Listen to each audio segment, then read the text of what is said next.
Hello, today I will debunk something as a conservative would, not necessarily giving my views. Necessarily, previous times I have said I'm a conservative. I have just been doing a test, so I will give you a step by step, not necessarily giving away my views. Well, I'm a Democrat, I'm a liberal, you don't know what I am necessarily.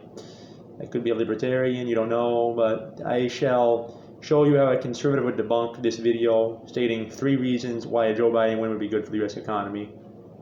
Moody's Zandi, CNBC television, September 28th, 2020, 6,052 views. Okay, 6,000 views 3 months ago. And now you can tell right here how it's going. How it's going. You see the channel? I bet you do. Now let's start. I might be borrowing someone else's phone. It might be.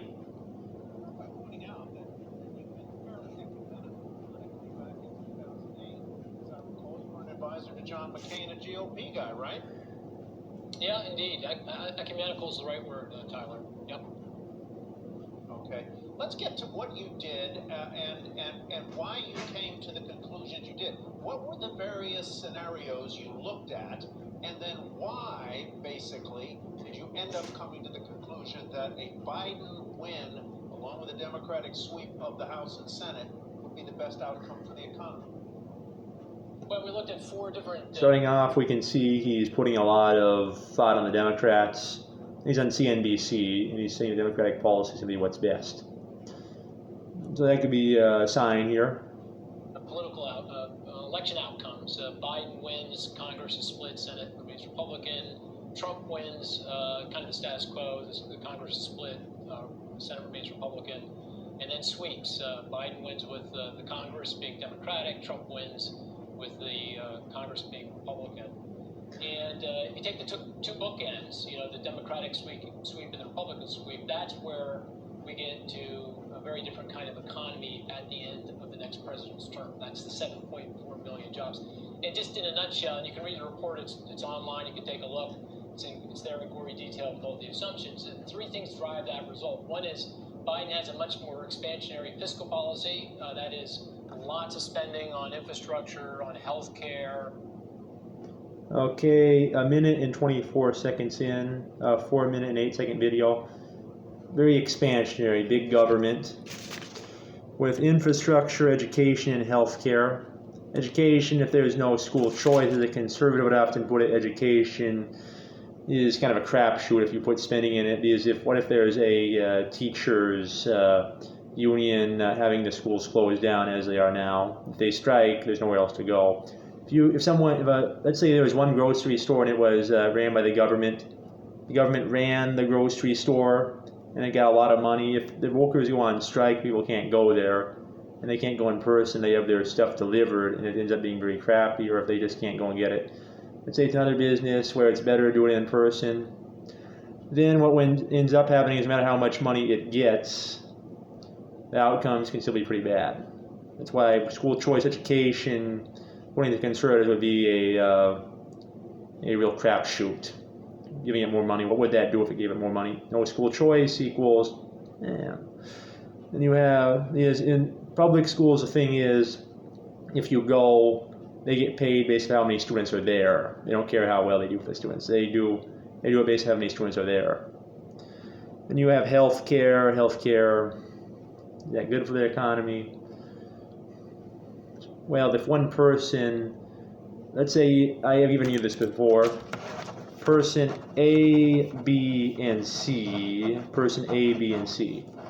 Okay, person A and B, let's say person B is the consumer, person A is the doctor, and then the doctor charges as high as they want. Let's say the person A is the insurance company, they charge as high as they want. Person B is like, fine, the government's like, I'll pay for it, so that ends up in more and more debt. Okay, so the correct way to make it, or the way a conservative would argue to be done, is they would pay more, or they wouldn't pay more. People would pay more than get more. Think about it. You have a long line. It's paid by the government. You have long lines to go get it.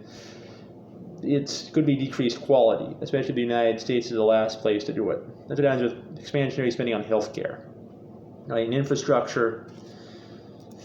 With any government spending, if the government is going to spend it, the government is giving money to people. The government has no incentive to be efficient, except for the people. If it's a private sector, it has an incentive to be efficient, or else they might stop getting money.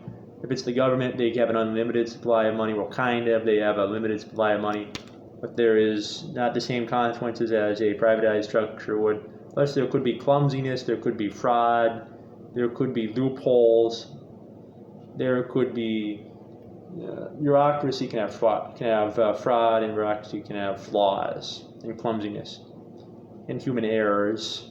Okay, that the free market would be better off at. Healthcare, education. Let's see.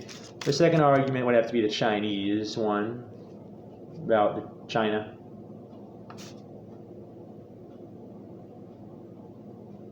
I'm gonna have to go back here. We're at 125. I'm gonna speed it up. I'll start by pointing out that you've been fairly ecumenical politically back in 2008. Ran this at the beginning. Now I'm gonna go back to 125. Borrows money, drive that result. One is Biden has a much more expansionary fiscal policy. We're about 9 minutes behind. Lots of spending on infrastructure, on healthcare, education, housing, other social programs. He raises taxes on upper income and households and corporations to help pay for it, but he also... On upper income households and corporations help pay for it. He raises taxes on upper income households and corporations help pay for it. How do we know that the corporations are going to stand by and get the higher taxes? What if they leave? What if they don't pay the taxes through tax attorneys? What if they find ways not to pay? What if they find ways not to pay the taxes? What if they find... And what if they produce less? There are ways people can find money around upper income households and corporations. So if you just have an expansionary policy and you keep spending, what ends up happening is the people pay, the people that it's meant to help, or a bunch of people are going to pay. The American dollar suffers is inflation. That's what happens, inflation. Inflation. Okay. So I think I have dissected one enough. The expansionary policy, that's step one that I've debunked as a conservative would. Am I a conservative? Not necessarily. Okay, it's loading again. Don't know why. It's supposed to be at 134, so we're going to speed up to 134. I'll start by pointing out that you've been fairly ecumenical politically back in 2008. 131. Corporations have to pay for it, but he also borrows money to do it, and it's much more expansionary, which is very important when you have an economy that is struggling like this one with an 8.4%. But he's going to borrow money to do it. He's going to also borrow money. That's going to result in more national debt. More national debt. Inflation and national debt, borrowing money. He doesn't say from who he's going to borrow money from, but if he borrows money, that results in a higher national debt. My phone is so slow. Okay, not to make excuses. Okay, so now we're at 142. We're getting a lot of recaps. Maybe that's good. I'll start by pointing out that you've been education, households and 4% unemployment rate. Corporations help pay for it, but he also borrows money to do it, and it's much more expansionary, which is very important when you have an economy that is struggling like this one with an 8.4% unemployment rate. Second, trade policy. I think Biden would continue. And he says an 8.46 because we got an employment rate that's low. What if cutting taxes and giving the corporations more ability to do things would help out? Like I said. And there's the Great Recession. Ronald Reagan actually had a greater recession than Obama did. There was called the Great Recession, and Ronald Reagan's tactics were different. Ronald Reagan he cut taxes, used supply-side economics, he actually helped out better. Yeah, the Great Recession was one Obama had, but there was a while ago a recession under Reagan that he took care of. So if we have an unemployment rate, how is what he just recommended going to help? Or would it just be counterproductive? I hope this doesn't... Confront the Chinese. But he would do it in a very different way. He wouldn't pursue Trump's trade wars, tariff war. He's been talking about rejoining an adjusted Trans-Pacific Partnership. That's the trade deal between the U.S. and other Pacific Rim nations that excludes China because they don't play fair. And then finally, immigration policy, obviously very. Wait, how does that help? You exclude China from a Pacific trade rim policy, Pacific rim trade policy, and excludes China. So he's just not going to trade with China. That's what he's going to do. I got to think about that. As you see, if you don't put the tariffs on China, how is that going to help? People are still going to buy things from there, and it's going to, in the long run, just help China. In the short run, it'll help the USA and China, but in the long run, as conservatives would argue, as a conservative, not necessarily me, would argue, is just going to help China. Okay. And now let's move on. Move on to the next thing. Immigration. This one gets interesting. Very different. President Trump has been very restrictive on both legal and illegal immigration. Biden would normalize that, and that would lead to bigger labor force growth, and more importantly, in the long run, stronger productivity growth, because that is by definition to start companies that innovate, and that generates productivity gains. I can go on, but that's in it. Then he said immigration. They start companies. They're risk takers by definition. Risk takers by definition, almost by definition. They start companies. They're risk takers in a larger labor force growth. How can they start companies if there's also going to be a minimum wage restriction? And how do we know if they're actually going to start companies? Because immigrants, we don't know what they're going to do. We don't know. People don't exist in the abstract. That's like saying stereotypes. People don't exist in the abstract. How can they, by almost definition, be risk takers and start companies and a bigger labor force? If you have a minimum wage and they're just here to keep packing up social benefits through social spending, healthcare, and whatnot.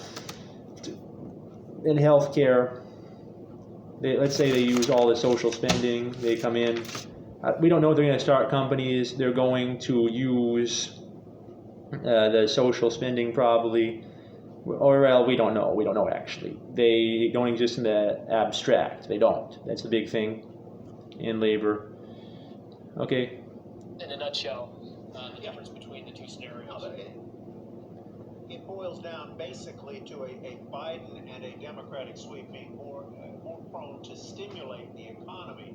But you raised the question of Biden's plan to raise taxes on the wealthy, to raise the corporate tax rate back to, I think, 28%. What kind of non-stimulative effect would that have on the economy? Would it slow the economy, or would it really just slow the stock market?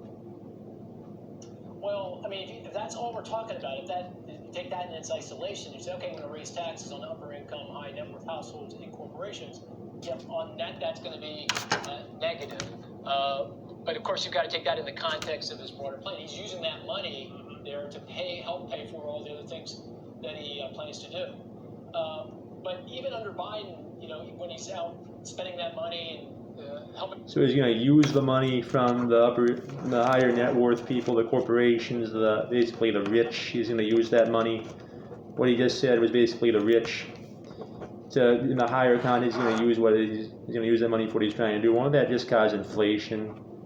There's no guarantee that the rich are going to stand by. They might get tax attorneys. They might find ways out of getting taxed.